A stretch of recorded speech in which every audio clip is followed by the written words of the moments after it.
दोस्तों अभी के टाइम पे यानी 2026 में बड़े बड़े जो यूट्यूबर हैं, बड़े बड़े जिनके बिलियन में व्यूज़ हैं, उनके व्यूज़ भी डाउन जा रहे हैं। जो नए यूट्यूबर हैं उनकी तो बात ही क्या करना। इसकी बुनियादी वजह यह है कि यूट्यूब अभी इम्प्रेशन ही आगे नहीं भेज रहा वीडियो के, जिसकी वजह से डेफिनेटली व्यूज़ डाउन जा रहे, लोग डीमोटिवेट हो रहे हैं। बात यह है कि यहाँ पर जो असल गेम है वो ये है कि यूट्यूब पर जो एल्गोरिथम है ना वो चेंज हो चुका है। अब अगर आप पुराने तरीके से एसईओ करोगे, यानी कि टाइटल टैग डिस्क्रिप्शन को ऑप्टिमाइज़ करोगे, यानी कि उसकी जो एसईओ है वो तेज़ करोगे, तो भी आपको फ़ायदा नहीं होगा जब तक आप अपनी वीडियो को ऑप्टिमाइज़ नहीं करोगे।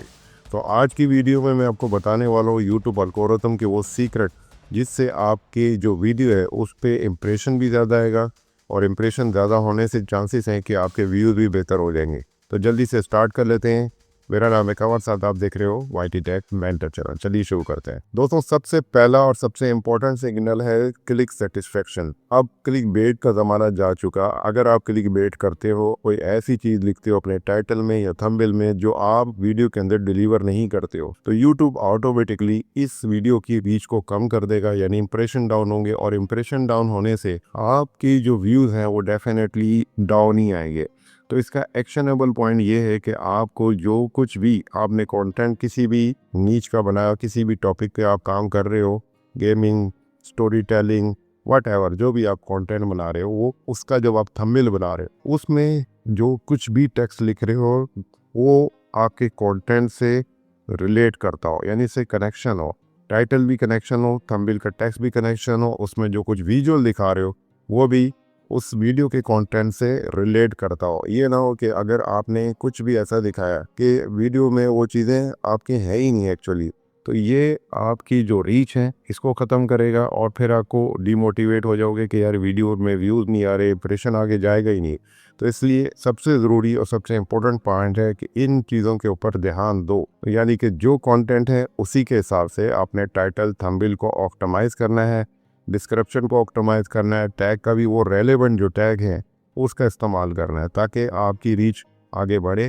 क्योंकि टैग का रोल अब मिनिमम है। असल चीज़ है कि आप क्या बोल रहे हो, क्या बता रहे हो, वीडियो में क्या बताना चाह रहे हो, उससे व्यूअर का एक सेटिस्फेक्शन बढ़ता है कि यार जो मैंने वीडियो के ऊपर क्लिक किया है और क्रिएटर ने वही चीज़ मुझे वीडियो के अंदर दिखाई है और मुझे वो चीज़ मिली है। ये बहुत ज़्यादा ज़रूरी है, इसको बोलते हैं क्लिक सेटिस्फेक्शन। अब चलते हैं सेकंड पॉइंट की तरफ। सेकंड सिग्नल इससे भी ज़्यादा इंपॉर्टेंट है। सेकंड जो इम्पोर्टेंट चीज़ है वो है ऑडियंस रिटेंशन, यानी कि आपकी जो वीडियो है उसको कितनी देर तक लोगों ने देखा। अगर 30 सेकंड के बाद कोई भी व्यूअर आपके वीडियो को ड्रॉप करके चला जाता है, इससे आपको काफ़ी ज़्यादा प्रॉब्लम हो सकती है। इसके सबसे ज़्यादा प्रॉब्लम यह है कि इससे वीडियो का इंप्रेशन आगे नहीं जाएगा, क्योंकि वीडियो का जो इंप्रेशन है वो डिपेंड करता है एंगेजमेंट से।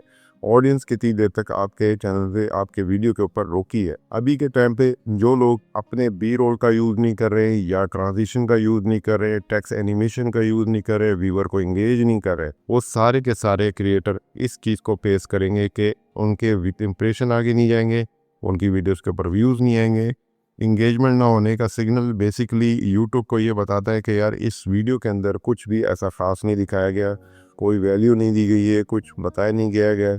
तो इसलिए जब भी कभी वीडियो बनाएं तो उसके अंदर बी रोल का यूज़ करें, और कोशिश करें कि आप कॉपीराइटेड किसी किस्म का कोई भी ऐसा क्लिप वगैरह का यूज़ ना करें जो आपके लिए आने वाले दिनों में जब आपका चैनल मोनेटाइज हो जाए आपके लिए प्रॉब्लम करे। यदि है कि अगर हम सिंपल वीडियोस बनाते हैं, एक सादी वीडियो जिसके अंदर हमने कोई बी रोल वगैरह का यूज़ नहीं किया, तो फिर क्या होगा। देखो कुछ ऐसे होते हैं जो जैसे मेरे आप साइडों पे देख सकते हो, ये बिल्कुल फ्लैट सा डिस्प्ले, इसमें आपको अगर ज़रा सी भी या तो आप नॉलेज नहीं दे पा रहे हो, या आप ट्यूटोरियल वीडियो बना रहे हो तो उसमें ट्यूटोरियल नहीं दे पा रहे हो। हेड वाली वीडियोस आप बहुत कम काम करती हैं, क्योंकि एक टॉकिंग पॉइंट जैसे बोल बोल के वीडियोस को बता रहे होते हैं, उसमें आपको अपनी खुद की वैल्यू देना बहुत ज़रूरी है। यूट्यूब को ये लगना चाहिए कि अगर ये इंटरटेनमेंट वीडियो है तो लोगों को मज़ा आ रहे हैं, देख रहे हैं, लोग एंजॉय करें। एजुकेशनल वीडियो है तो पूरा तरीके से एजुकेट किया जा रहा है, वो टिप्स दिए जा रहे हैं तो प्रॉपरली टिप्स दिए जा रहे हैं। उसमें ये चीज़ पॉइंट पर ध्यान देना है,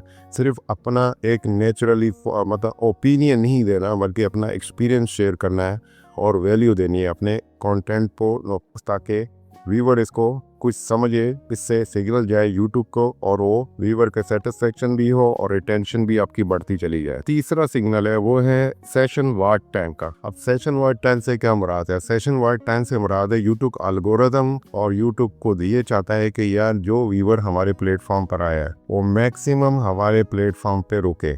या इसका तरीका यूँ है कि अगर आप एक वीडियोस बना रहे हो छोटी, यानी कि 2 से 3 मिनट की वीडियोस बना रहे हो, तो इनको बनाना बंद करो। यूट्यूब कह रहा है कि जो व्यूवर मेरे प्लेटफॉर्म पर आया है, चाहे उसको कोई भी वीडियो मिले, वो ज़्यादा देर तक हमारी वीडियोस हमारे प्लेटफॉर्म का इस्तेमाल करे और यहाँ पर स्टे करे। अब स्टे के लिए क्या किया जाए? स्टे के लिए आपको कुछ एक्शनेबल पॉइंट करने होंगे। सबसे पहली बात यह है कि आप जो वीडियोज़ बना रहे हो, अभी के टाइम पे जो बड़े बड़े क्रिएटर वीडियोज़ बना रहे हैं, अगर आप यूट्यूब पे जाओगे तो देखोगे वो 20 मिनट की वीडियो बना रहा है, कोई 30 मिनट की वीडियो बना रहा है, लॉन्ग वीडियोस बना रही हैं। बेसिकली वजह यही है कि वो यूट्यूब एल्गोरिथम को सिग्नल देने की कोशिश कर रहे हैं कि हमारी प्लेटफॉर्म पर ये वीडियो मौजूद है जिसमें हमने वैल्यूज भी दी हुई है, एंटरटेनमेंट भी की हुई है, नॉलेज भी दी है, इन्फॉर्मेटिव भी है हमारी वीडियो। उसकी वजह से उन लोगों के जो ये इंप्रेशन है वो डबल यानी कि 10 टाइम बेटर हो रहा है और इंप्रेशन ज़्यादा होने से उनके व्यूज़ भी ज़्यादा आ रहे हैं। अगर आप ये पैटर्न समझ लेते हो, यानी कि जो ये 3 सिग्नल मैंने आपको बता दिए, अगर इन सिग्नल्स को आप सही तरीके से समझ लो तो मैं यहाँ पर गेम सारी चेंज हो जाती है। मैं आपसे ये कहना चाह रहा हूँ कि अगर पहले पॉइंट को मैं दोबारा यहाँ पर लाना चाहूँगा और ये कहना चाहता हूँ कि अगर आप सिर्फ आइकॉन से भर दो अपने थंबनेल को, लेकिन वो आइकन या वो टॉपिक इसमें है नहीं है, बेसिकली आपने डिलीवर नहीं किया। इन चीज़ों को जब तक डिलीवर नहीं करोगे, सबसे पहले कि first click satisfaction, number 2 retention बहुत इंपॉर्टेंट है, तीसरा सेशन वॉच टाइम को जब तक आप इन तीनों चीज़ों को अच्छे तरीके से नहीं समझोगे, कभी भी आपकी वीडियो के ऊपर व्यूज़ नहीं आएंगे और चैनल ग्रो नहीं होगा। अगर आप चाहते हो कि यूट्यूब एल्गोरिथम को बीट करना, तो इन तमाम की तमाम जो बताई गई टिप्स हैं इनके ऊपर अच्छे तरीके से अमल करो और इंशाल्लाह आपको बेहतर से बेहतरीन रिजल्ट मिलेगा। तो दोस्तों ये यूट्यूब एल्गोरिथम की जो चेंजेस हैं आपको मैंने बता दी। मैं उम्मीद करता हूँ कि आपको काफ़ी हद तक ये समझ में आ गया होगा। अगर आपके जहन में कोई क्वेश्चन आता है तो फिर ज़रूर नीचे कमेंट बॉक्स में ड्रॉप कर देना, इंशाल्लाह आपको जवाब मिलेगा। मिलते हैं नई वीडियो में नए टॉपिक के साथ। अपना ख्याल रखना। अल्लाह हाफिज़।